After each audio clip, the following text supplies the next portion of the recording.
Welcome to Random Conflux, where today we're gonna have an unusual sort of topic. Kinda. Maybe. I don't know. Something about wrestling, something about acting, maybe how they're related, but other than that, we're going to wrestle with the fact that we all think that we know how to act, when in reality we are just concepts of nothing within this existence. that's very bleak and very, very disturbing. Anyways, I've been Zach. I'm John. And we have a guest with us. I'm Gerald. Oh, by the way, those that may know or may not know, me and Gerald have done a Z and Zach show about wrestling back in the day. So, with that being said, two people talking about wrestling that know a good chunk about it, how it works, what it's like, how predictive it is, and two people talking about acting that kind of are more or less self-taught, but have some experience in the field.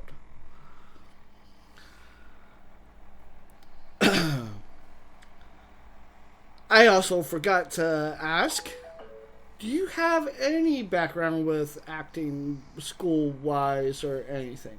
Nope. Okay. So I was right about that. Okay. So with that being said, let's get on with the topic. Let's talk about acting. Stage performing is very special, wouldn't you say? You're on a stage in front of a live audience, you fuck up, it's there, right? And there's something that's usually called stage fright, correct? Did you know that first year actors, maybe it's not first year actors, but maybe they're used to camera work rather than live action acting or acting in front of an audience. Usually some performers that start out acting on a camera rather than in a live audience usually can get the same thing a first time actor in front of an audience would have, which is stage fright. Because they know if they fuck up, then they're there. Like, there is no turning back, there is no redo of that scene. That is also very common to professional wrestling. Yeah. One thing that ties into that too, and this is from doing stage stuff myself, the best thing you do if you do screw up is just BS your way through it. Because they have no idea that you screwed up. Yeah, but I know wrestlers do that, and I've seen it happen before because I know what to look for. But. Yeah, there's but in an acting field, yeah. It's a bloop, yeah. or a blooper, where in wrestling it's called a botch. Yeah. So making sure that full party understands that a botch and a blooper is the same thing, different field. Okay. First time wrestlers wrestling in front of a live audience also make a lot of mistakes. They also get stage fright.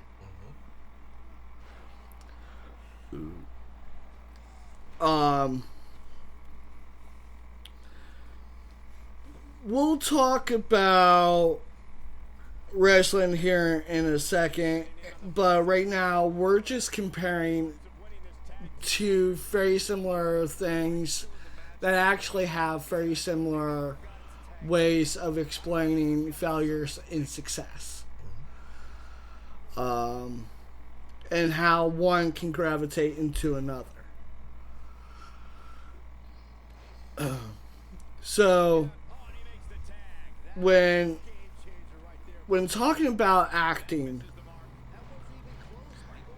one of the things that you have to do with live stage acting is you need to remember a script.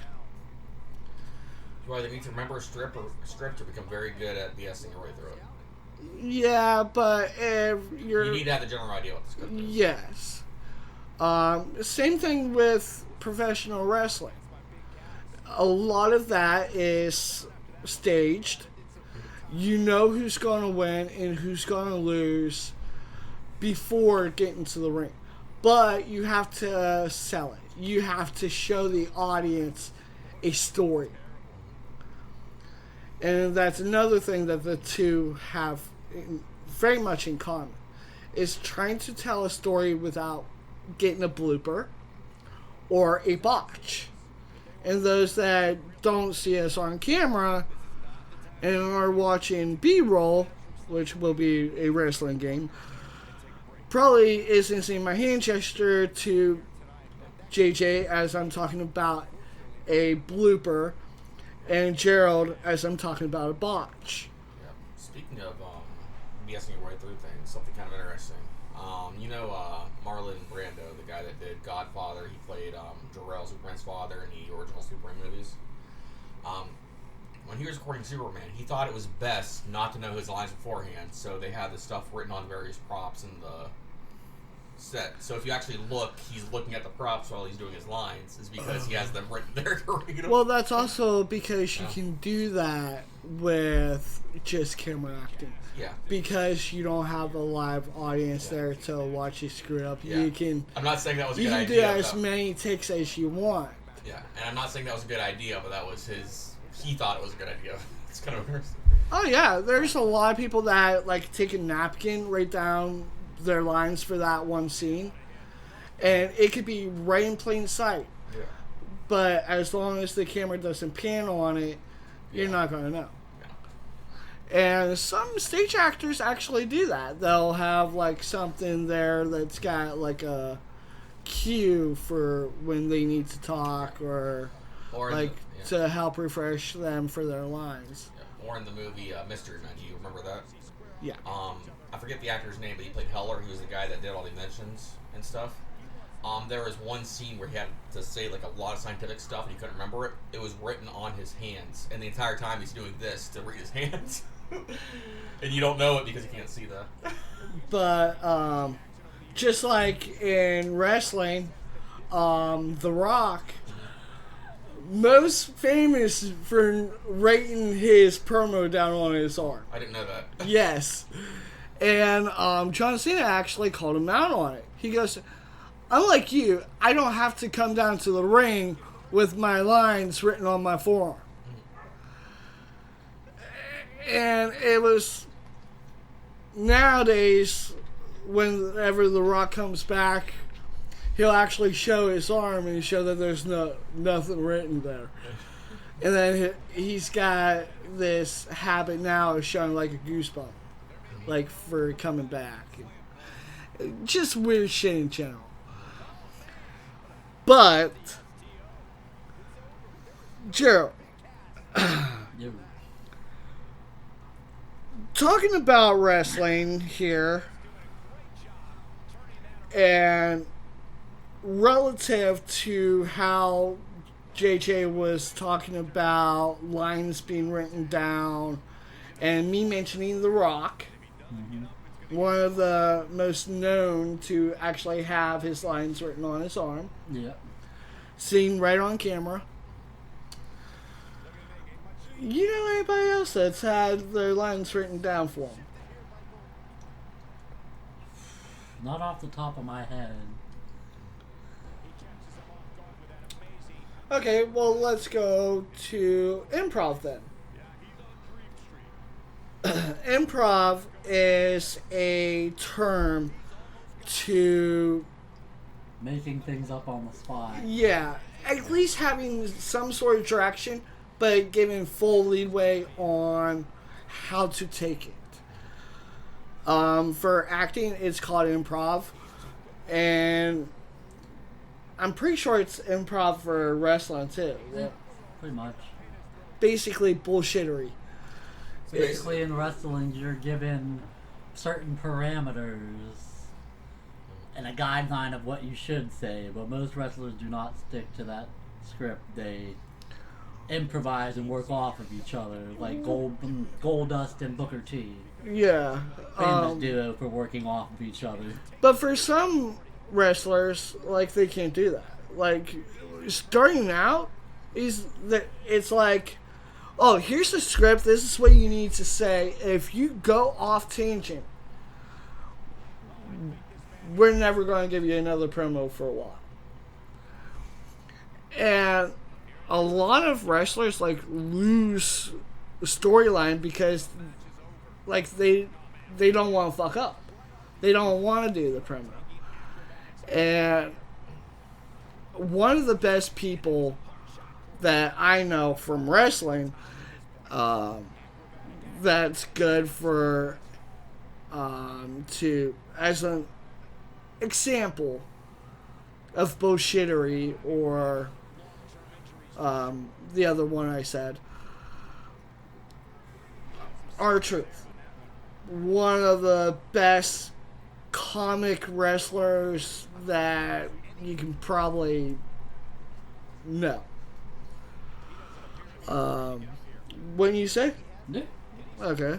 So speaking of wrestling and acting, what about Andy Kaufman? No. No Andy Kaufman. He was both, man.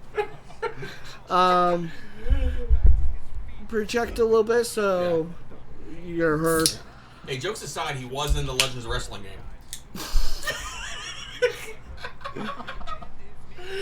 But out of acting, who would you say the best bullshittery actor is? The best person to kind of bullshit their way with their character. I can't really give a specific one, but a lot of the times ones that were comedians first because they have that pick up right away. You know what I mean? So a lot of them, like you take Jim Carrey, you take any other one I can't think of right now. I think Adam Sandler was another one where he could think up stuff on the fly. Yeah. You talking free reign where they just let the actor go off? Oh yeah. I think one of the most famous ones is Robin Williams with Aladdin. Oh yeah. They just let him do what he wanted. Yeah, that's true. They recorded a bunch of outtakes. They put a lot of those into the thing. Well, Robin Williams with most of the shit that he's done. Most of his movies literally Flubber? Improv. Yeah. Funny thing with Aladdin, for the first and third movie it was him. For the second movie and the series, it was the guy that played Homer Simpson. And not that he didn't do he did a good job, but the fact that Robin Williams did such an amazing job kind of put him under the bus a little bit. Yeah.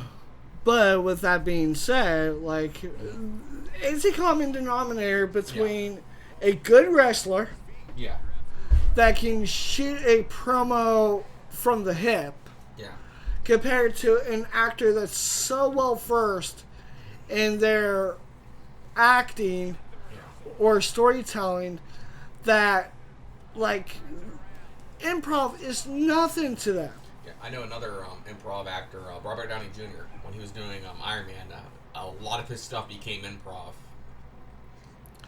during the series. Well, he knew the role that well, to where he just started BSing the stuff. Well, there's also something about him that I would have to say he's very bad about remembering his lines. Yeah. Like, he gets the script. He'll read the script. Yeah.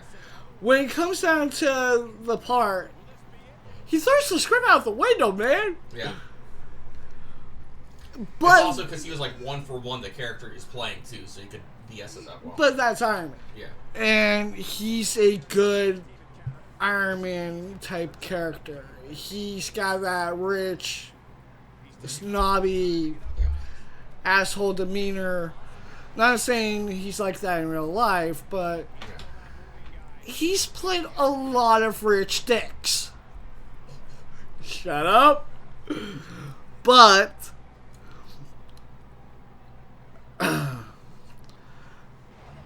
let's go off playing rich. A rich character. And having being rich from success. And just playing a rich character. Ted DiBiase and Robbie Downey Jr. That one. Which will... that's probably a bad way of explaining it. But telling the story of a rich character through wrestling. Ted DiBiase. You expect that money that he's flaunting around being fake money. Well, it should be fake money because it's not his money. But the $100 bills that he's flying around, that's real money. That's Vince McMahon's money out of his pocket. And there's a segment that explains that whole thing. You can probably find it on YouTube. You can find everything on YouTube. But the money that they use for stage or live action acting is printed money. Regular paper. But colored and looked to make it look as realistic and aesthetic as possible. Usually there's something off about it if you zoom in. Like, for instance, I think like a couple times it was the director's face on it or something stupid like that. Yeah. The Young Bucks with their little Stitch, they have like these confetti cannons that they stuff fake money into that's got their faces on, and they'll shoot it up into the audience. And if you actually collect it or it ends up falling on you and you end up keeping it, one thing that isn't told is that on the back of those tickets, Nick Jackson and Matt Jackson both signed. So if you're lucky enough to catch one of those, then you got pretty much $100 bill in fake currency. And all you have to do is trade it online. Ba-boom, ba-bing. $100. I don't know if you knew that or not. Nope. Yeah. And another thing most people don't know is, going off this tangent about richness and like success and real versus fake, a lot of wrestlers actually don't make that much money. You can look at a wrestler and think, God, just one taping for that wrestler is enough to buy me like 4 houses.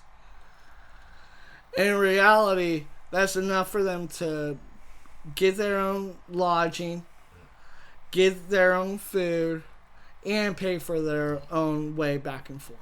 Yeah, it depends on how big they are in the thing they're in. Plus, it depends on which thing they're in. From the most part, the people that get paid the most are the people that are like legendary, people that they know that they're going to make more money off of because they do better. Yeah. And that also has to go with how actors are paid too.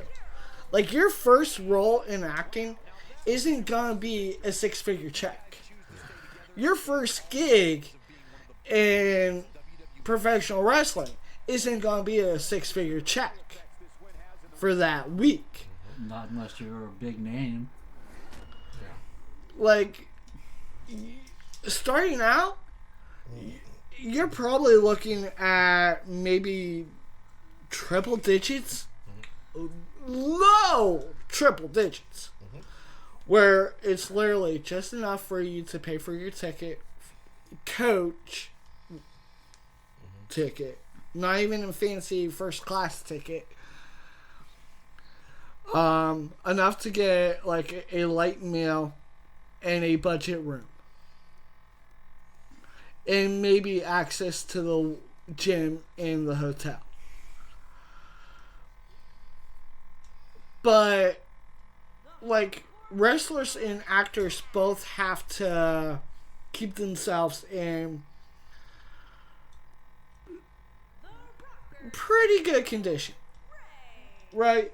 When you say, Yeah. because one, you gotta be able to do the stuff that you need to do on screen or like on stage. You don't want to be short-winded if you're having to run around. You're not gonna want to be short-winded if you're doing flippy flops. What about floppy lips? Floppy flips, flippy flops, Floppy hippie doos. hops, your jogs, your bumps, your falls, I don't know why I'm laughing at this. your bumps off the ropes. You know, hitting the ropes and being yanked by a rope. Now, if you're not in shape, that shit kind of chafes. Even if you are in shape, like, those ropes are not fun, man. They're just hard. They leave bruises. And you kind of gotta keep in shape. Like, a lot of acting is very, very physical. If you're not in shape, with how long you're filming for, just basically to get the right scene, to get the right take for that scene, you could basically be doing that same scene from, let's say, 4 o'clock in the morning to maybe 1 or 2 the next morning. And a lot of actors have really bad schedules. Wrestling is not that different, because let's say you're a wrestler. Your schedule is, as explained, you have house shows, which are usually more morning, afternoon, or night, depending on what you can book, because those aren't aired, those aren't recorded live. That's just for that town's audience, to get them interested in actually watching it on TV, or paying a heavier ticket to watch it live. Like, for instance, I know with WWE, a lot of times when I go to the Willing Arena, it's house shows rather than. Yeah. Not that it hasn't been live. I think it has a couple times. I think Vince said he's never doing like a live house show. He did once, and I think he's only doing it for like the big arenas now, not the small arenas. Yeah. But where was I going with this? Oh, house shows and live shows. Yeah, okay, time management, schedules, all that shit. You have live shows that sometimes you're forced to do by contract. And then you may have a little bit of a lunchtime, or having to eat there for catering. And then sometimes there's press conferences before or after a live show or like a house show. So those are usually like mornings for the wrestlers. They get like 2 or 3 hours of that. And then they'll go back to the hotel, eat something, go to the gym, keep themselves in shape. And then, let's say they have a live show that night. They still have to make that live show, even if they, one, were part of the house show either that morning or were part of a press conference that morning. They need to make sure that they're constantly in shape and they're constantly, like, ring ready.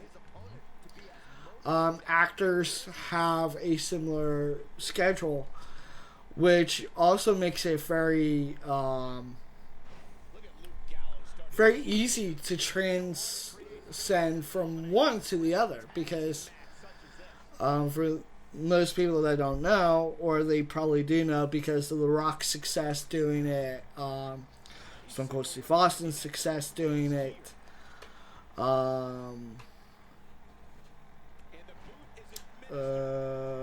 names Miz. A lot of your really good wrestlers tend to pick up very easy on the scheduling of acting. And a lot of the, like, your more known actors can very easily pick up on the routine of a wrestler, because the two are, I would say that they're very, very close in how they have to keep in shape, how they have to keep up their schedule, because both instances you're under contract to appear. And the people that you're under contract for don't necessarily care too much about, oh, did you get enough rest? Or, you kind of don't look well. Maybe you should go back to the hotel and take today off. No, because every second of every moment that they're not recording, they're not making money. And that's the same with wrestling. If you're not there, you do not make money, because you're not someone that's bringing that money into the show, or you're costing them more money in acting sense. Because with acting, the longer a project goes on for, the more money they have to pay out, which means less money in return when the show actually offends to air. With wrestling, if you're late, or if you're coming inebriated or unable to do your job, mostly like Jeff Hardy, Alicia Fox, and not just mentioning them, they're just the names off the top of my head. You got anyone else to mention? But even like Stone Cold Steve Austin he drinks on camera, but not a lot of that alcohol actually gets into his system. It gets more on his face and body than it does in his mouth. Yep. So he's actually not wrestling inebriated. It's just like you in real life. You just pour alcohol on yourself and dance around. Oh yeah, totally, yeah. Totally. That describes that, right, Gerald? But anytime you do something that that either hinders your performance of being able to act, yep, or limits your performance of being able to tell a story inside of a wrestling ring. If you're not at 100%, it could be drugs, alcohol, or just not getting enough rest. Yeah. And if you actually look, and sorry to interrupt you, but if you actually look in acting, a lot of times when they're drinking alcohol on set, it's either A, T, B, it has a lot of ice, or C, they have a spit jar where they can spit it out so they're not getting drunk out. Or it's non-alcoholic. Yeah, that too. That's another option. But you have to be able to perform. If not, usually it's in your contract. If you're unable to perform your duties as either an actor or a wrestler, there is a penalty. Usually it's a pay cut. And usually it's a very significant pay cut.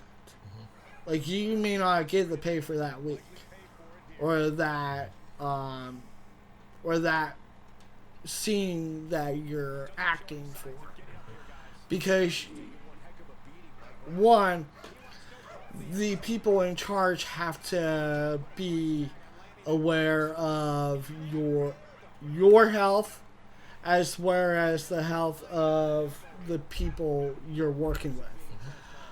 In wrestling, even though it looks like the two competitors are actually trying to beat each other simple so they can get a 3 count or a submission, they're actually putting their lives in each other's hands.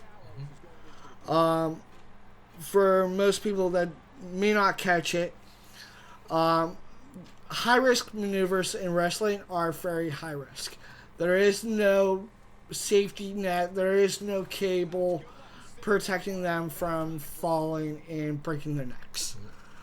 And a lot of high-flying wrestlers have fucked up their moves too many times and actually shortened their careers because of it. The closest thing to safety nut's the fact that the... safety net? That too. The closest thing to safety nets is the fact that the ring bounces, and that's about it. Well, that's if you're wrestling in the ring. A lot of times, high-flying wrestlers, to help sell their style and to help, like, make the match a little bit more interesting because they can do it, they go from in the ring to outside of the ring by either going through the ropes or over the ropes or under the ropes. And then that whole safety net that they have is gone, even if it's not much of one in the first place. And the closest thing that they have is a thin yoga mat-like material on concrete. Yeah. I thought it was on spring. No. No, some of it's not concrete. Sometimes it's literally just on top of the other pads, like when they do football stadiums. There's no concrete on that grass. Well, I'm not talking about football stadiums. I'm talking about, like, regular sheltered arenas. NBA stadiums, it would be, whatever the heck that material is called. Linoleum? Is that what they play on? Yeah. But that's hard as hell, too. Yeah. I don't know if you ever fell on linoleum from pretty high up. It hurts. But I've also fell off of a roof on concrete, so that's also... That's why your shoulder's messed up. Yeah, true. If you notice wrestlers, when they do for top rope moves, most of the time they're slapping the mat as they land with a part of their body to try and lessen the blow. Yeah, because, okay, I'm gonna... you scoot up a little bit. You're just a little off volume. For those that may not know, and I'll share a little bit of hindsight for you, the 5-star frog splash, you're actually not landing on your abdomen or torso as people may suggest. You're actually landing hands and feet on the, or hands and knees on the mat. making about, I would say, depending on your body size compared to the body size of the person you're wrestling, you're probably giving them, especially if they're sucking in, which is basically pulling their breastbone inward, which is a technique that you learn for basic wrestling from any sort of wrestling school. You're actually giving the person under you about, I would say, 1/4 of an inch to 1/2 an inch space. And that's to kind of really sell it, that it's a hard impact. And then to make it look realistic, this is something Rob Van Dam does. He'll actually use his hands and push off.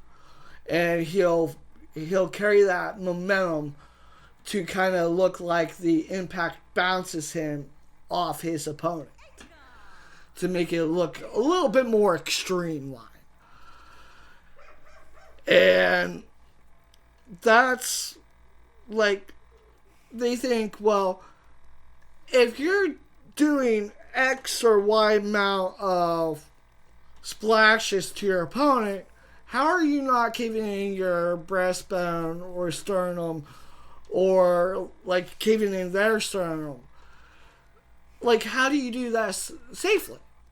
It's because, like Gerald said, you're not really making contact with your opponent. There's some contact. There's some contact, Very yes. little. You're mostly hurting yourself. Unless you mess up. Well, like Jeff Hardy, most of his moves, he lands on his ass or his back. yeah. Well, if he's too... Mostly it's right here. If he's too close to the target when he spins, he'll shift that momentum more forward to his ass.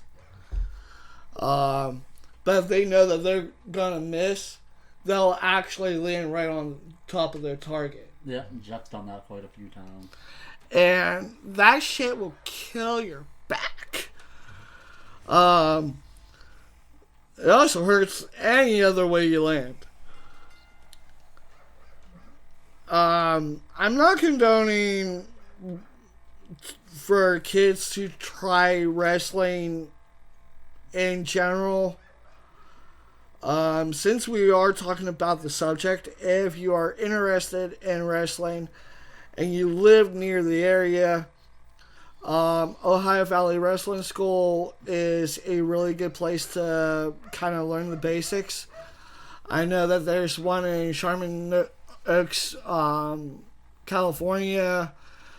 There's FCW, and is Florida Championship Wrestling still a thing? I don't think so. I'm not sure.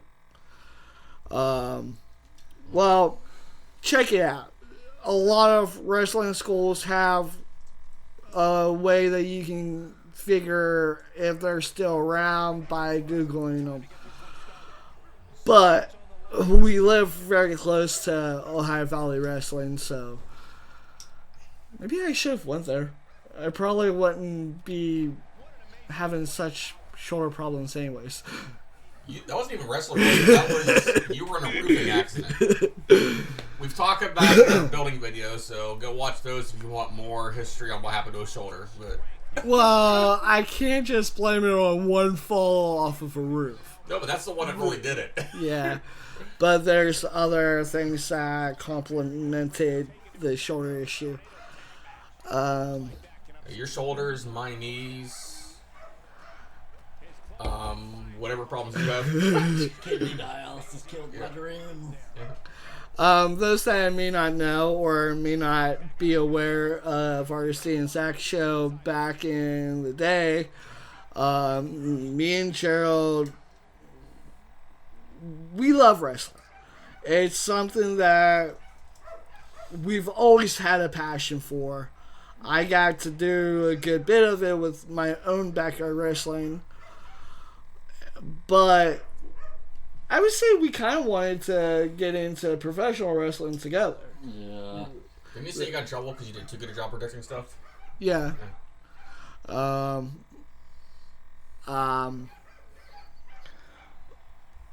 think one of our ideas was to actually go in and try for WWE as a tag team. I think that was an idea we were having. And start small. Or at least go, save up the money and go to OVW. OVW or Smoky Mountain Wrestling right across the river. Oh, I thought that was up in Pittsburgh. No, Smoky Mountain. There's one right in where Wells Township Spookhouse is.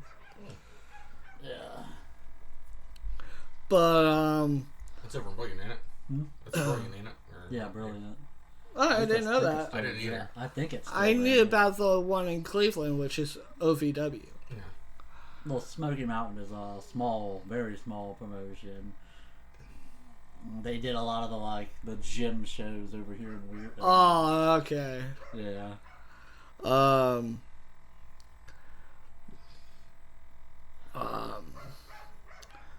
If you would take into consideration an age for when you realize that this is something you want to do, either acting or wrestling in general, which age do you think would be significant enough to kind of want to, the earliest that you would want to start training in that field? Well, with acting, there's not really a set time age to train. It's something I've always wanted to do as far as being on stage and stuff like that. It's why I enjoy doing this podcast that we always do. Would you call it a podcast or? Well, probably because we're not showing our faces.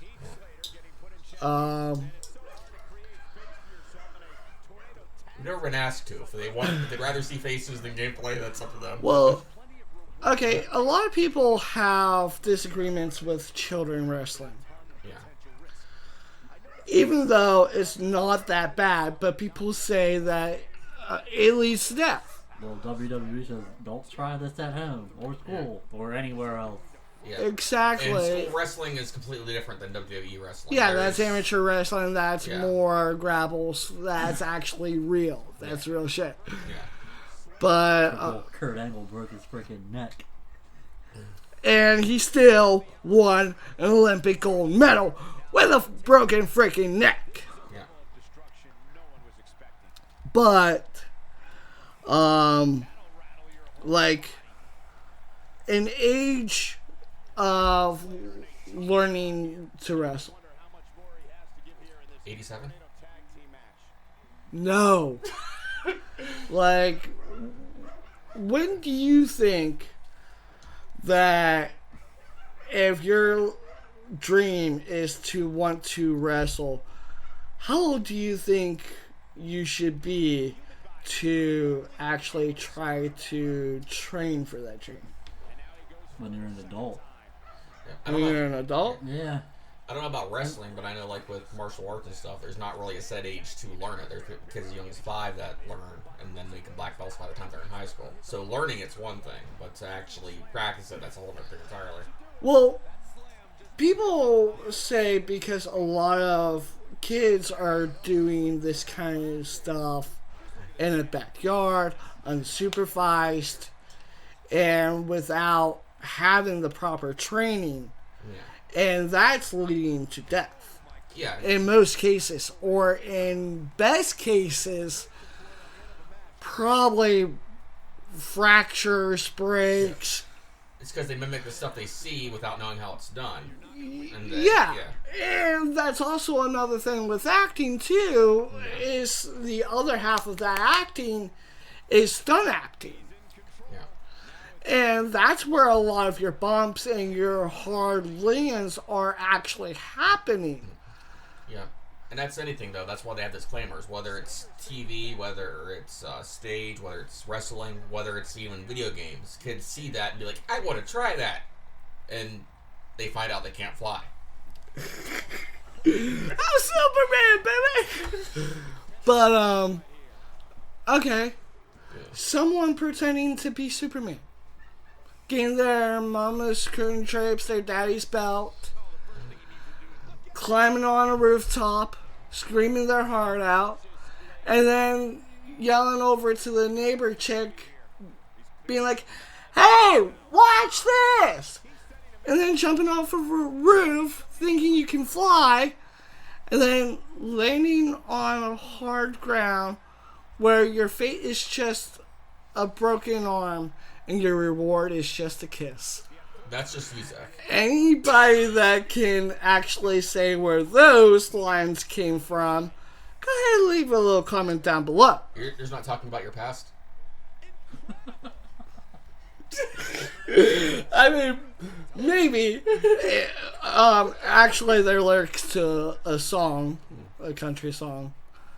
And one of the reasons why I actually did some backyard wrestling when I was young. The chicks dig it. Baby chicken? That's where I was going. They come up to you and start chirping after you land a move? That's yes. Yes. I wish baby chickens sound like that. But, no, in reality, like, when you go to your parents, more or less, unless they're really good, half the time, anybody looking at a kid, if you say that you want to go into acting to, let's say, be a stunt performer, they'll be like, dude, you're going to break your neck. You're going to shoot your eye out. Or professional wrestling. They're not going to take you seriously. And half the time that they do, they're trying to look all over God's creation for the best schools imaginable. And, like,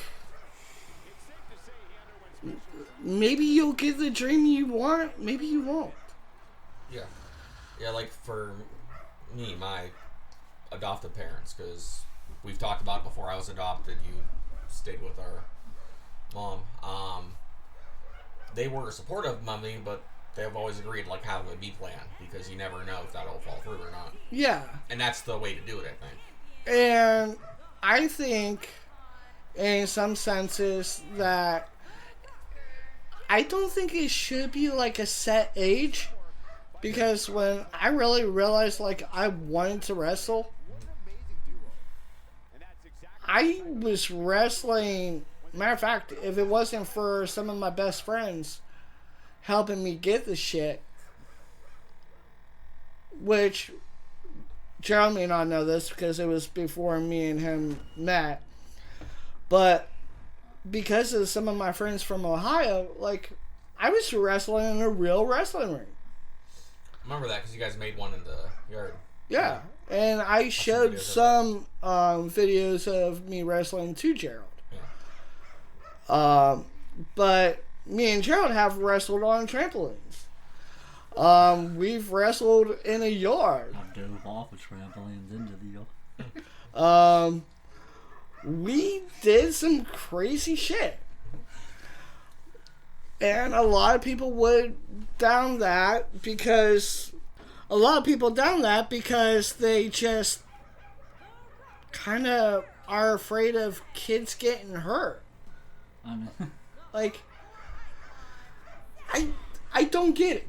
one of my buddies bounced off the trampoline, fell off, landed on his arm wrong, and broke his arm. Like, they're perfectly fine with you jumping around on a trampoline doing flippy flops. But yet, the moment you go and say, I want to wrestle, they're like, what's wrong with you, kid? The moment you want to suplex someone off your mom's Chevy Avalanche, there's probably... Yes. Or jumping off of a roof onto a trampoline, which is fun as hell. You get some really good bounce. But it's like the moment you say you want to do something just as dangerous as doing backflips on a trampoline, it's like, Have you lost your fucking mind? It's like, you'll break your neck. Well, I'll break my neck if I land a backflip wrong. Yeah. Yeah, you would. Like, how is that any different? And even with stage acting, it's like, well, we don't want to train stage acting or stunt acting in that sense. Stunt acting as like the main no-no for kids. Like, when would you learn to be good at stage acting if you don't try? Like, a lot of actors don't do their own stunts. A lot do. But for every actor that don't do their own stunts, they have a stunt actor. How do you think that they get their freaking job? Anyone? They can act really well. If they don't, you're talking the stunt actors or the actors? The stunt actors. Oh, say the actors because how do you think about 60% of stunt actors get their jobs? They go through the training, they get the stuff done, they practice, and they get better. Do you know a stunt acting school around close by? You probably do. This is around the Ohio Valley area. One of the reasons why I mentioned OVW. But I learned because a friend was willing to teach me. If that wasn't the case, like, my mom wouldn't have been able to get me into a stunt acting school. Plus, they don't take anybody over 18 or anybody younger than the age of 18. They'll only take you if you're lucky between 18 and 21.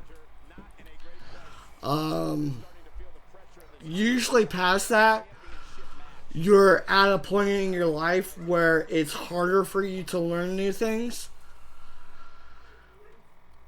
Not impossible, but harder. For people that don't understand, it is easier for children to pick up on things. A lot easier than it is for adults. And that's just because a child's mind is more of sponge. Sponge. Soaking up all the knowledge that you can. And I would say, for stunt acting, how old do you think a child should be? Or, not say child. How old do you think the person should be to start learning stunt acting? For safety reasons, I would say, unless they have a really good trainer at a younger age, around 18 would be a good place to go. Okay. You agree, Gerald? Yeah, I agree with that. Professional wrestler. How old do you think someone should be to get to train for professional wrestling? 16. A lot of you are within that higher teen demographics. Which, if you're lucky, you're probably paying that out of your own pocket. Because at that age, your parents aren't always going to be behind you. By that time, you're already getting, like, a job working at McDonald's or Wendy's. And at that time, you're probably using a beat-up Cadillac to get back and forth. And for most places, there isn't a proper training school around. For wrestling, there are a lot more wrestling schools than acting schools. But what most people don't understand is the two are very, very entwined on what they teach.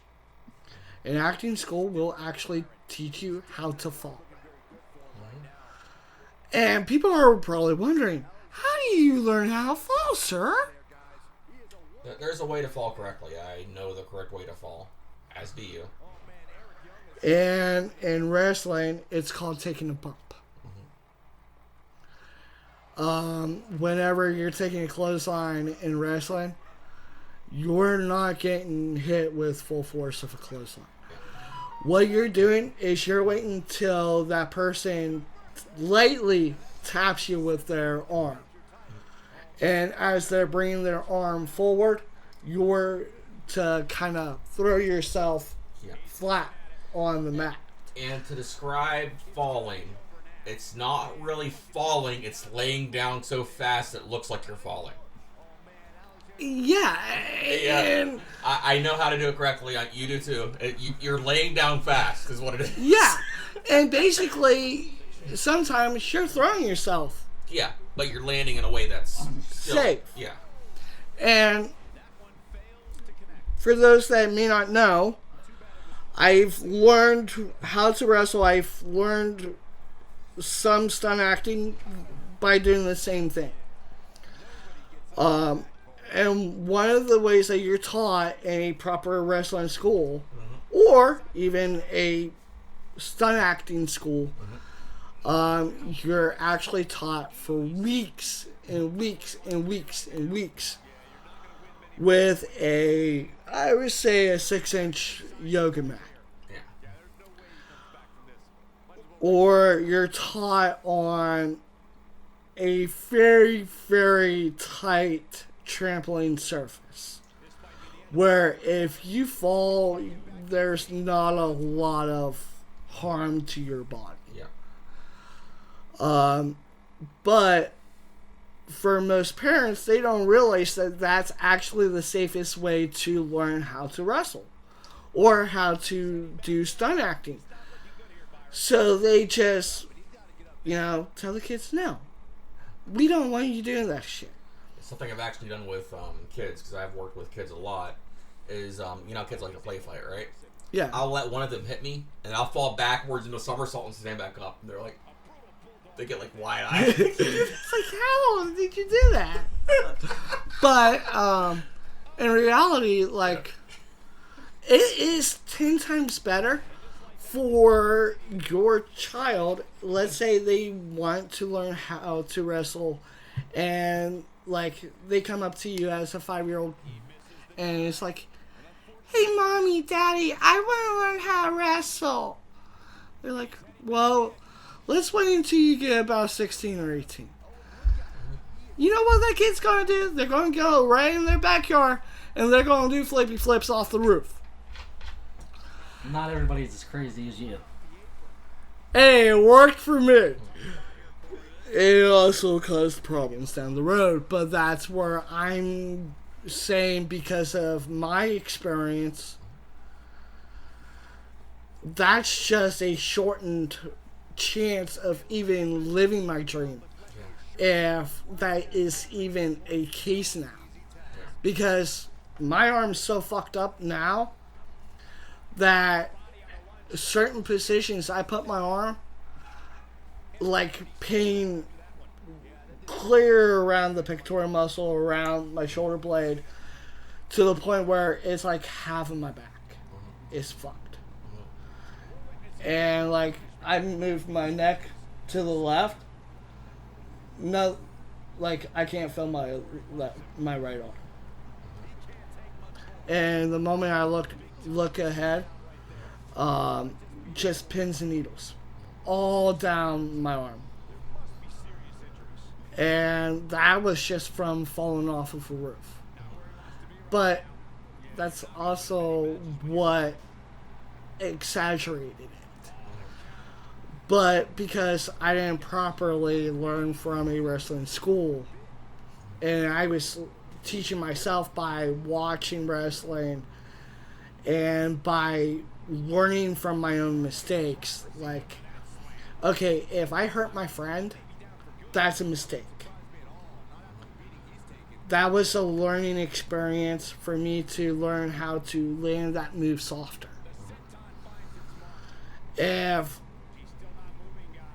And one of the reasons why I don't do any backyard wrestling anymore is because of my shoulder. And You don't want to hurt somebody. when I first realized like how bad my fucking shoulder was, I was still doing backyard wrestling, and I was doing a training session to help a kid learn how to land in a suplex. And one of the things that you're taught, and you're landing on a mat anyways, it's safe. But you're more or less holding someone up vertically upside down. And a lot of that power has to come from your shoulder. And when my shoulder gave, when I was giving that session, and thank God I didn't break the kid's neck when the kid landed. But that was it. That was done so for me. I'm not going to put anybody else in that position where they can land wrong. And thank God it was a kid that I know that me and his dad did backyard wrestling together. We trained together. We learned the same way. Like, the kid knew the ropes. And one of the reasons why we were training with him was so that the other kids could learn, like, oh yeah, a kid can easily catch on. Because he caught on by the age of 5 on how to do that kind of stuff. But that said, you were around professionals. You guys knew what you were doing, and you were literally like a wrestling thing for kids. Yes. Yeah. And just... You don't promote it just to kids to try at home. No. Always in a professional environment, always supervised, never by yourself. And that's where a lot of people go wrong. They do this behind the parents' back. They do stupid shit that they think that they know how to do, but don't have the proper training. And sometimes one mistake may be your last. And that could have totally been the case for the kid that I was demonstrating a suplex on. Because at that moment, that's when my arm went. And the kid fell vertically to his head. If he didn't shift just at the right time, he would have broke his neck. And that was enough, like I said, that was enough for me to, like, that scared the shit out of me. And one of the reasons why I'm not doing any wrestling for a while, until I can figure out what's wrong with my arm. And that was over 6-7 years ago. Something like that. And, but, like, even having the experience that I have, even after, like, all the times that I've made mistakes starting out, a suplex is actually one of the most simplest techniques to learn how to perform and how to sell. I don't know how much of that information you two know, but a simple suplex is one of the easiest things to learn, both performing it and selling it. And to fuck that up, like, that was really bad on my part. Because when I first started doing backyard wrestling and teaching my friends how to wrestle, like, we would use yoga mats because my one friend's grandfather taught Japanese style martial arts. Plus, my other friend's dad had his own karate dojo. But and I'm going to be giving you guys a chance to answer this question, and this is for both of you, and it's the same question for both of you. If your child wanted to do stunt acting or wanted to get into professional wrestling, would you back them 100% the moment that they come to you and say, hey, I want to learn how to do this? Or would you make them wait? If I had the means to get them the proper training, that's one thing. If I didn't, I would tell them, like, work at it, like, see what you can do. And I would tell them to, like, get, like, proper schooling for it when they had the money, like, for college or whatever. He's right. Yeah. Same answer for you? Yeah.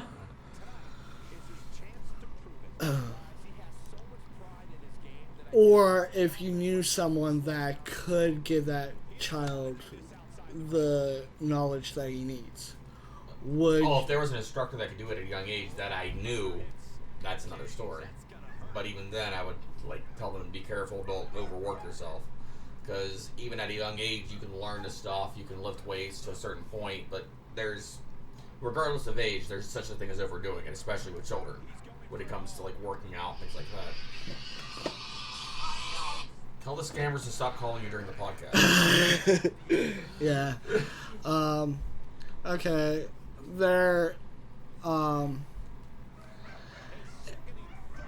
If the child wants to learn bad enough, and you know that that child's going to do something completely stupid, like trying to learn on his own, would you try to help them learn the right way? Or would it be see no evil, do no evil? If they were persistent and I didn't have the means of getting them a teacher, I would look up like a basic workout regimen and start them with that and like work their way up to it. That way they're building their muscles up, they're building their way up. I mean, would you agree with that? If they were adamant? Yeah. Is that your answer for both stunt acting and professional wrestling? For that, yeah, because you have to build your body up to it, for one. Or if there was like a... Or if there was an option, there's schools will teach you that, like whether it's like different sports like football, gymnastics, parkour, because that's in school, right? No. But you know what I mean, like any sort of sport. Yeah. Because with a lot of wrestlers, they more or less did the same thing I did. Yeah, or even back with Power Rangers. A lot of the Power Rangers were martial artists. They were gymnasts. Well, I mean, yes, they do martial arts too, but primarily like if you're talking about like Amy Jo Johnson, David Yost was too. David Yost, Yeah. They were gymnasts. Yeah. Trey, I think Trey Thu? Trey Song, the girl that played Trini. Yeah. She was a martial artist.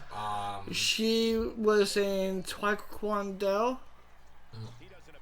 or Jiu-Jitsu, something like that. Yeah. And then the girl that replaced her that played Aisha was a dancer. Yes. Yeah. And Walter Jones was a hip-hop dancer that learned some martial arts after getting the role. Yeah. And actually combined his dance skills with martial arts and created hip hop Kido. Yeah. They actually asked him to invent it, and he did it on the fly for the show. And he actually has a dojo based around a made-up form of martial arts that he created called Hip Hop Kido. Jason David Frank, a multi-time black belt in Jiu-Jitsu, Muay Thai, other famous forms of martial arts.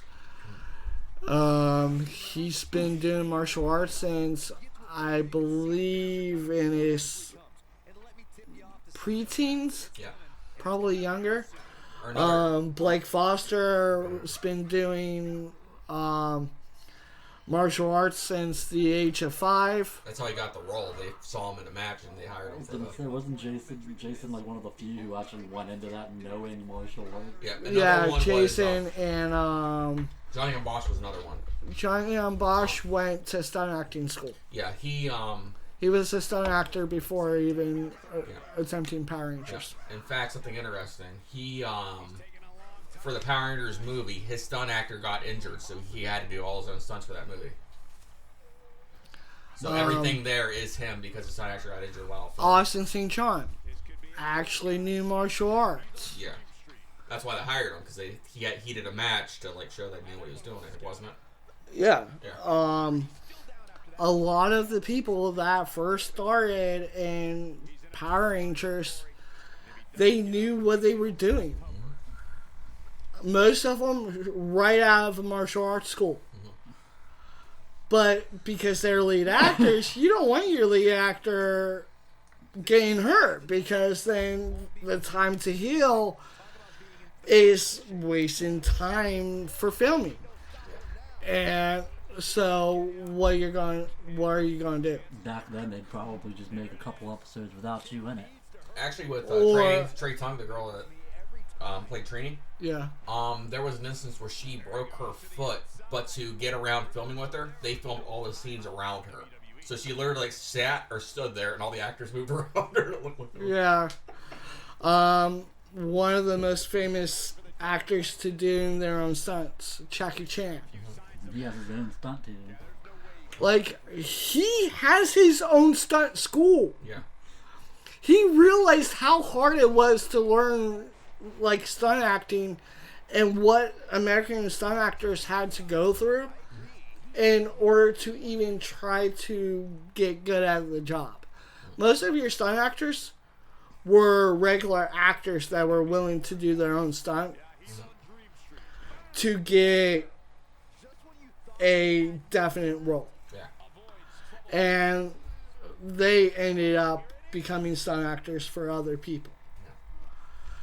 But, like, around that time, you're shortening your career in doing that. Same with doing high-risk maneuvers in wrestling. Yeah. A case of that was, you remember the TV sitcom Bewitched from like the 60s / 70s, right? Yeah. The original, her husband, I forget his name, they had to change actors midway through the series because he got too injured from doing all his own stunts. Like, it was like a back injury or something, wasn't it? But there wasn't really many bumps that the guy had to take. No, but he was such a physical actor that he ended up injuring himself doing it, and he had to quit because the role was getting too much for him. He fucked himself up doing something in a gym. Oh, was that? Okay. Yeah. I think he was trying to do squats or something. Yeah. You know, how I said actors and wrestlers are no different in the sense that they have to keep themselves in shape. Yeah. Because the moment your appearance changes, that character changes. Yeah. Like in Star Wars, they literally had to make a thing for why Luke had his face messed up because Mark Hamill had a face injury before the shooting. I didn't know that. Yeah, that's why he was in the Tauntaun and like was injured. Yeah. because he has a scar on his face. That's how he got the scar before. It was either before or during filming, so they had to explain a reason why. Oh. I never knew that. Yeah. Okay, that's something I didn't know. Yeah. But, with that being said, like, I guess the message I want to put out is, if your kid is interested in wanting to learn how to wrestle or wanting to learn how to do stunt acting, because stunt acting is a whole different bag than regular acting. Because you're redoing everything that the main character is doing. The person, like the character that you're doing the stunt for. And they're just being posted over top of you. And you're the one getting hurt. Yeah, you gotta learn how to do the exact mannerisms as the original actor and all that crap. Yeah. It's just... And, like, if your kid wants to learn that kind of stuff, don't make them go behind your back to learn. Because that will just... it'll ruin their chance of getting their dream. And I would say, if you don't have the means to give them the proper education, I'm pretty sure you can find ways of learning how to do the stuff yourself, and then just help them learn. Like, help them learn how to fall safely. Because there's school programs, there's like local... Yeah, roughhouse with your kids. I'm pretty sure people are going to take that in a really bad way, but... No, you don't hurt your kids, but they're gonna... Get down on the floor, get on your knees, and just roughhouse with them. Don't hurt your kids. We're not saying that. One of the best ways to learn how to fall is by doing such.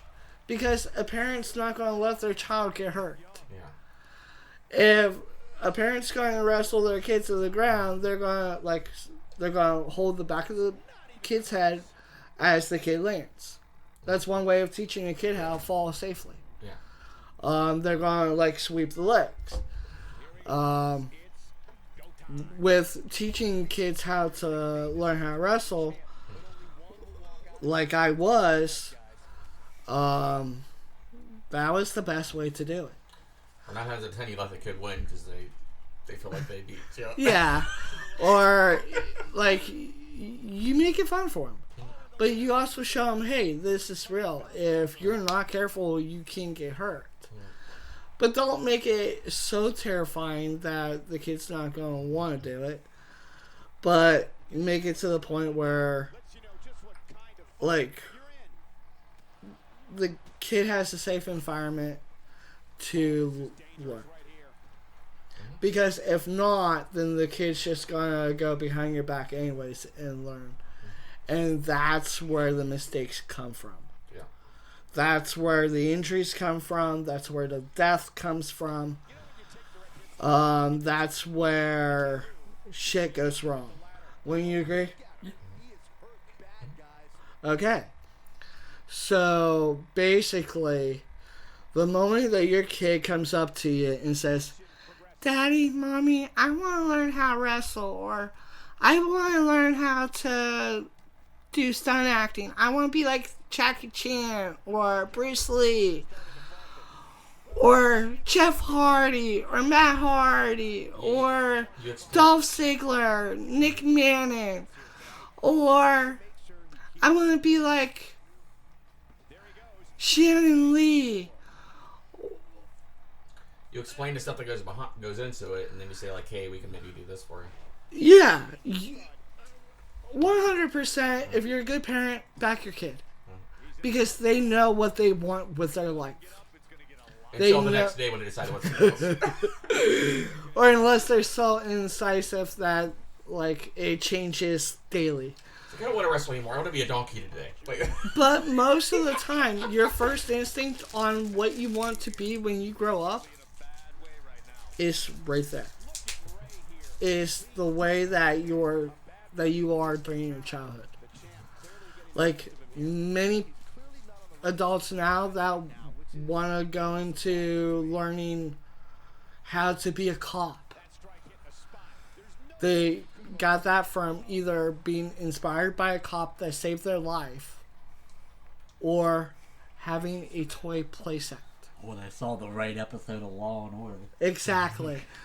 Or just playing cops and robbers with their friends and being like, oh, I want to do this when I grow up. Or wanting to be an actor the same way. It's because they're inspired as a child and that's what they want to be when they grow up. But 9 times out of 10, they're steered away from what they really want to be. Because it's not a proper, and I'm doing air quotes, it's not a proper career. It's not guaranteed. The only reason why it's not guaranteed is because there's not enough profit behind teaching the craft. But if there were more people that said yes to their children wanting to learn at a younger age, then there would be more actors like Jackie Chan that would be willing to literally teach the next generation their craft. But for the most part, those kids are having to learn on their own.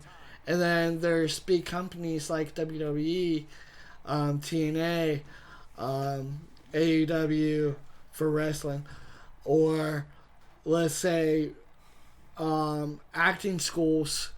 Warner Brothers has an acting school. I can't remember the proper name of it.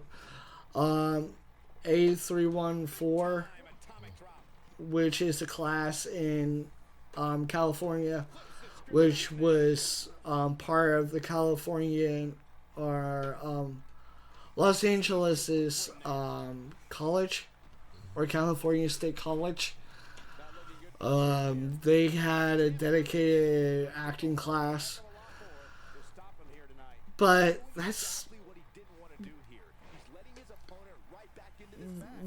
only a class that's like you're guaranteed you're going to have work by the time you're done with that class. But going to college like you did, what did you go to college for in the first place? Basically what we're doing right now, right? But are you getting paid for what you're doing? Or is this just a hobby? Well, you're not paying me. Exactly, I'm not paying anybody. But this is just a hobby. But you went to college to be really good at your hobby. Yes. And your real paying job has nothing to do with what you went to college for. No, I sell random organs for my body because they grow back. And no, I am not doing that, and kids don't try that at home. But the closest thing that you went to as a paying job based on a skill that you went to college to learn. I briefly worked at a t-shirt place. Exactly. Yeah. But was that the best that you could have done? No. No. You could have said hell with Ohio and went to California and probably got a job working as an actor or at least working animation. Yeah. And been better paid. But you wanted something reliable. You wanted something that you knew was going to be there. So you stuck with working with people that aren't all there. Yeah. Working at a group home. Yeah, and we won't go into like full details with that because of... But how much money did you waste going to college to learn a craft that is better suited for an acting gig, which is literally much more than you make working at said job, compared to like what you're having to pay with student loans still. Yeah. Like, if you got the job that you went to college for in the first place, I'm making a lot more money. it would have paid your student loan off like real quick. But that's because you took a class that was more expensive because of the type of money that comes from it. But just like a medical career job, to be a doctor, you're getting paid more to be a doctor than you are a nurse.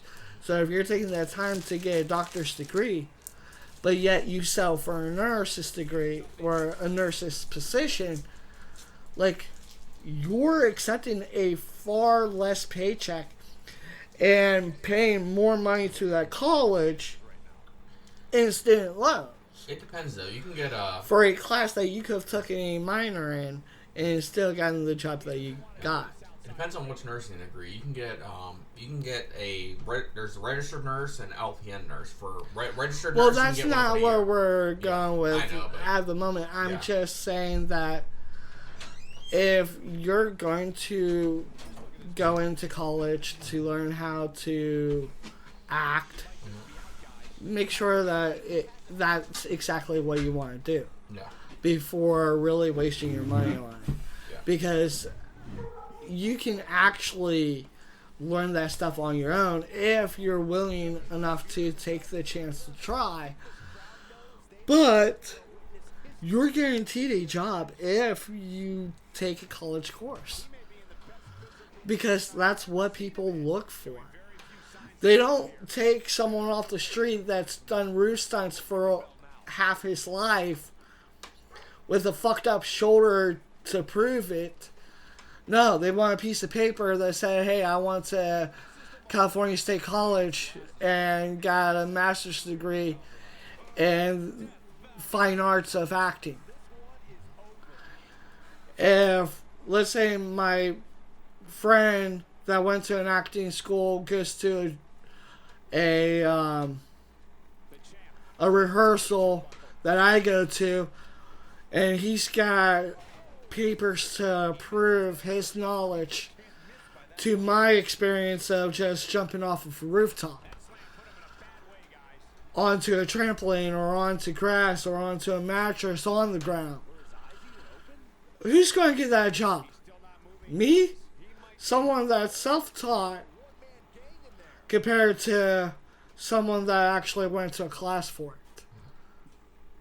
The person that's got the papers. They're not going to take someone that's going to take such a risk of jumping off of a roof that they already fucked up probably a career before it even starts. But yet, still having the same acting skills as the person that has the fucking piece of paper. So, where's that right and wrong? And honestly, when it comes to college, here's actually not a bad idea. If you want to learn something that you haven't done, go to a community college, take one semester in like one class that you're interested in, whether it's digital media or something that doesn't cost a lot, and you can learn what you're doing, and then just that's it. Yeah, or at least know that, Yeah. like I do, Yeah. and just take the course to take the test to get the paper. That's basically all you gotta do. But still, no, you're like paying money out of pocket for a piece of paper, like, and it's the same thing with backyard wrestling. They want you to go to a wrestling school because they make money off of it. Yeah. And yes, it's a safer environment to learn the craft, but there's an age gap. But you can have that same skill and be self-taught and just be as good. Yeah. Maybe not just as good, but maybe even better than someone that learned in a wrestling school. But it's, where are you? How old are you when you're at the point where this is what you want to do? Compared to how physically possible is it financially? And how much support is behind it if you are not financially able to afford it? Because there's financial help for colleges like that. And schools, if you really want to do it, your parents can get out a loan because it is a form of schooling. They can get a student loan for you to go learn how to wrestle. They can get a student loan to help you get into a acting school. But is it worth the risk? Is it worth that financial risk? Or if that person really is in that style or so eager to learn that they'll be willing to learn even without the proper methods, is it worth the risk of the health of the kid learning without that proper education, just to save their parent or parents the money because they think, oh, I see it on TV, I instantly can learn how to do this.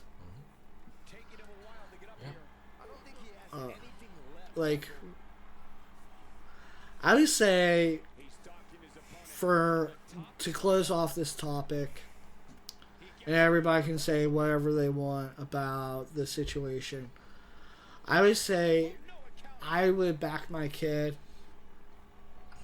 110%, no matter how old they are when they decide, this is exactly what I want to do. It doesn't matter if they're 5 or 18.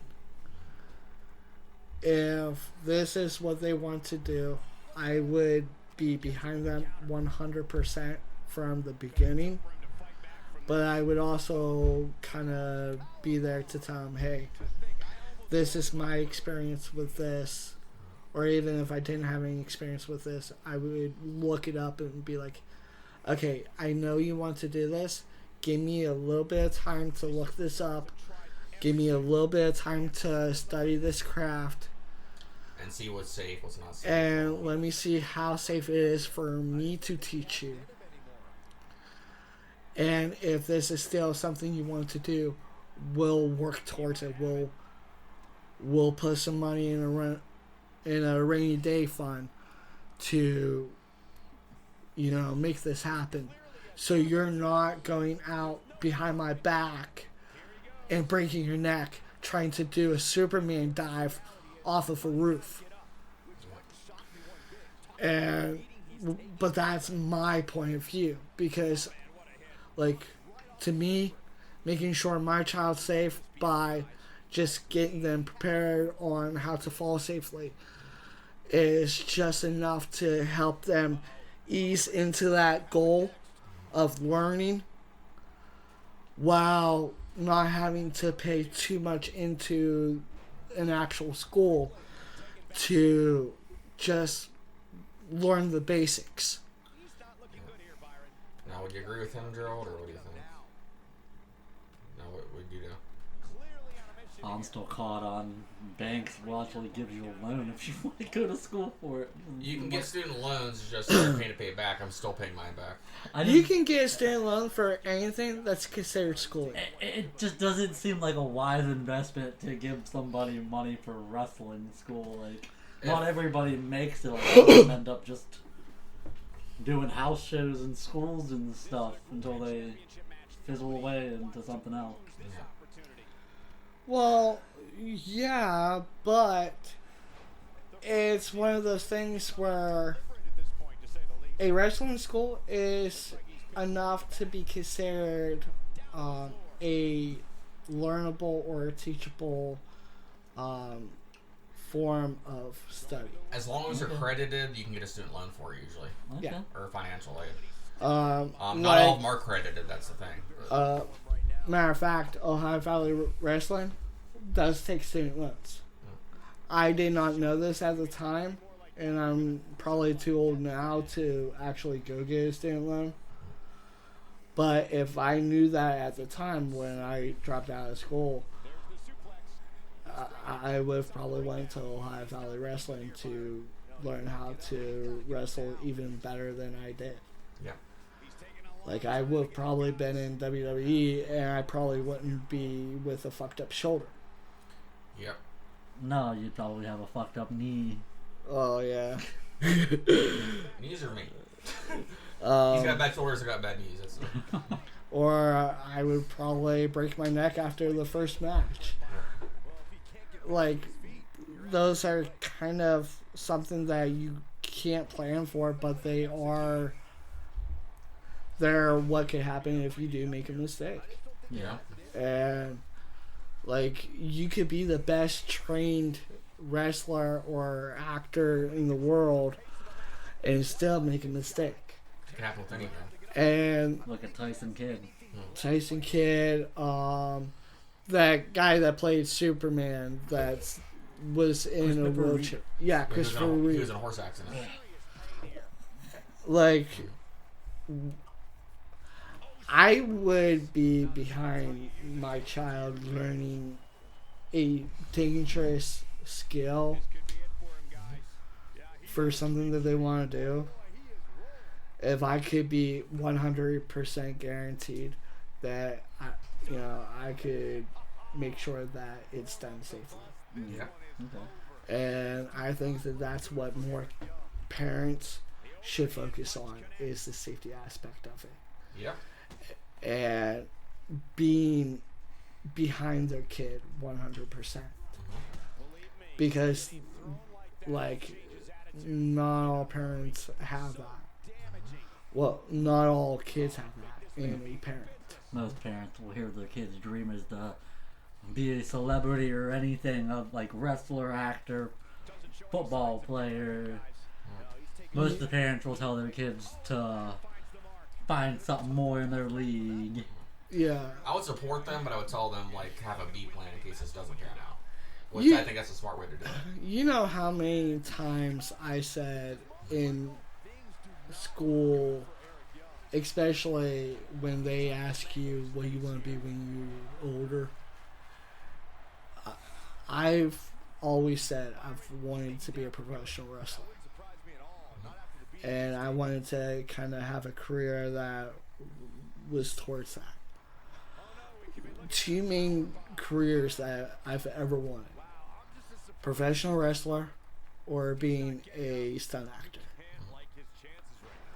And they would take one look at my body back then and be like, you got no shot. You got no hope to succeed in that kind of field.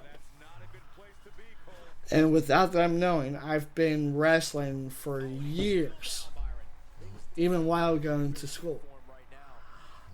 Like, I didn't stop doing backyard wrestling until I really made that mistake during this suplex. And it was a simple, like, pickup for a suplex. And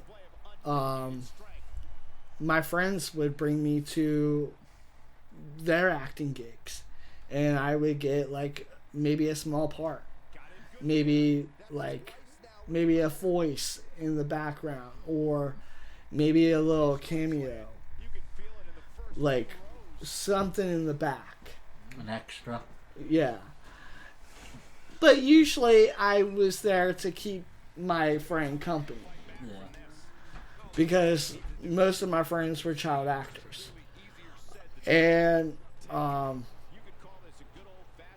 it was just something that I got to do. And now it helps me with voice acting. Like, I may not be able to do a stunt because with a banged up shoulder, that's a hazard. They frown upon that. But voice acting, there's nothing strenuous to it. It's really easy. You're just talking into a microphone, just like we're doing right now, but you have to put a lot more of yourself behind your voice. And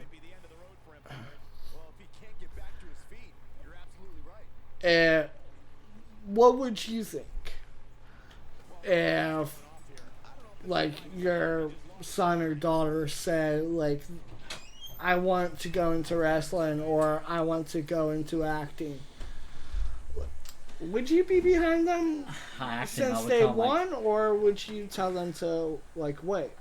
Acting, I would tell my kid to try out for whatever their school's doing. Like drama class? Like drama class. Earlier you were discussing stunt acting.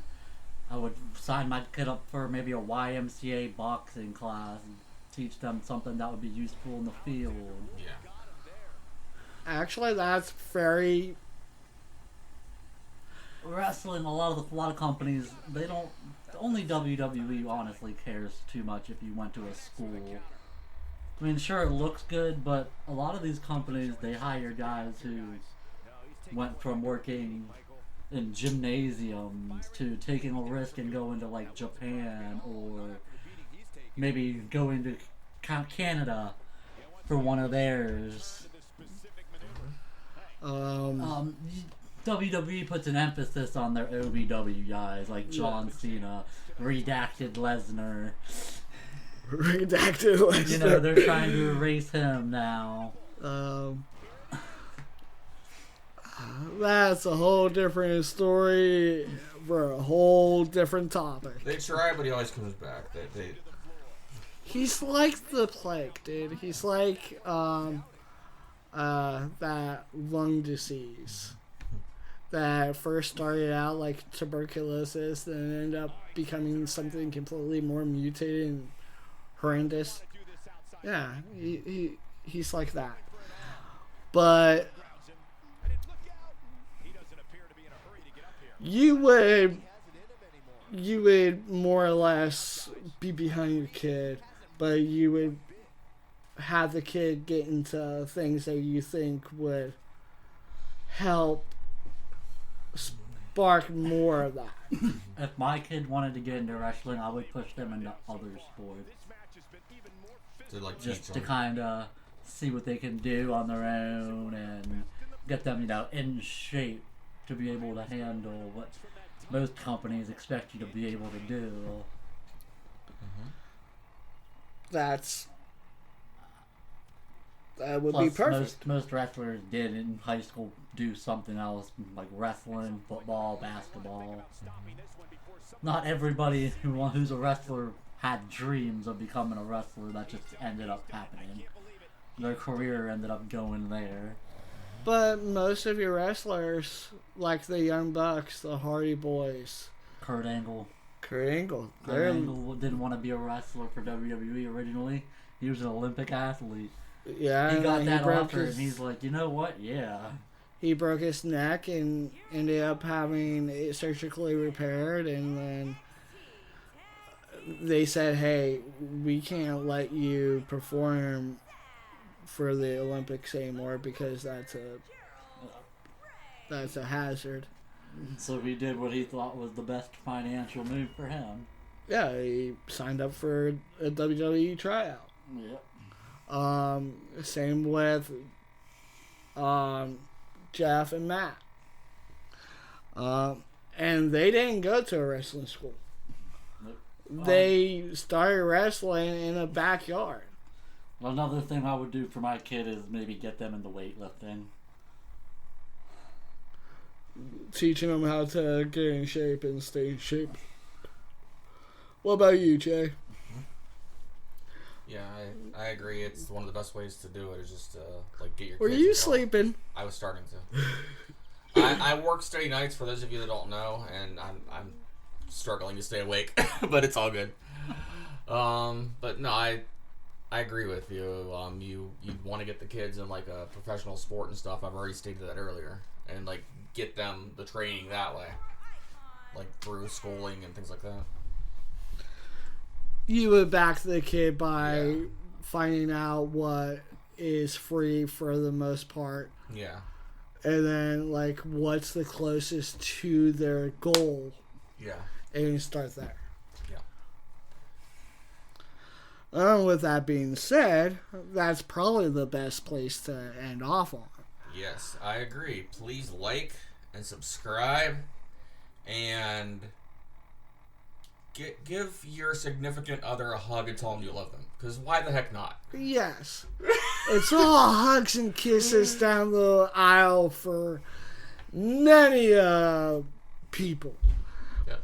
Many people. Yes. And don't forget, if you're ever in a bind and the chicken is attacking you, you can always remember to F5 that chicken just like a pancake right on the like button, and remember to F you the subscribe button and to sweet the notification bar. And always, I've been Zach. I'm John. Gerald. And this has been Random Conflux. Have a nice day. Conflux.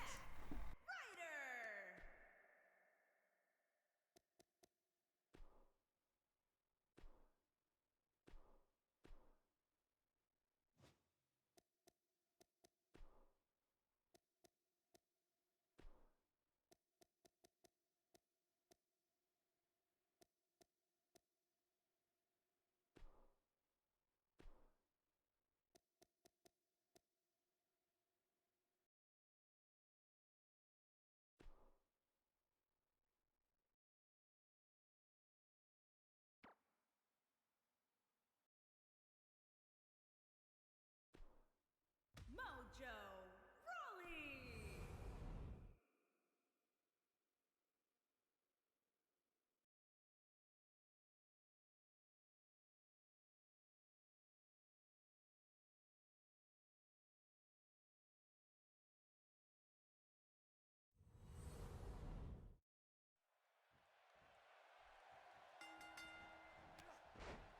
This is it, fellas. We're ready to get this thing started. Settle in, guys. This is going to be a blast to watch. And let's not forget, we're coming to you live from the hometown of one of the greatest of all time, Shawn Michaels. And there's the Russian leg sweep. No chance of staying upright after that one. And a quick overhand punch. Wow. A strike out of nowhere. Just look at this man. He's all business. So what are your thoughts right now on Mojo Rawley? You're the so-called expert, so what can we expect from him tonight? Tornado tag action. I love it. This match tests not only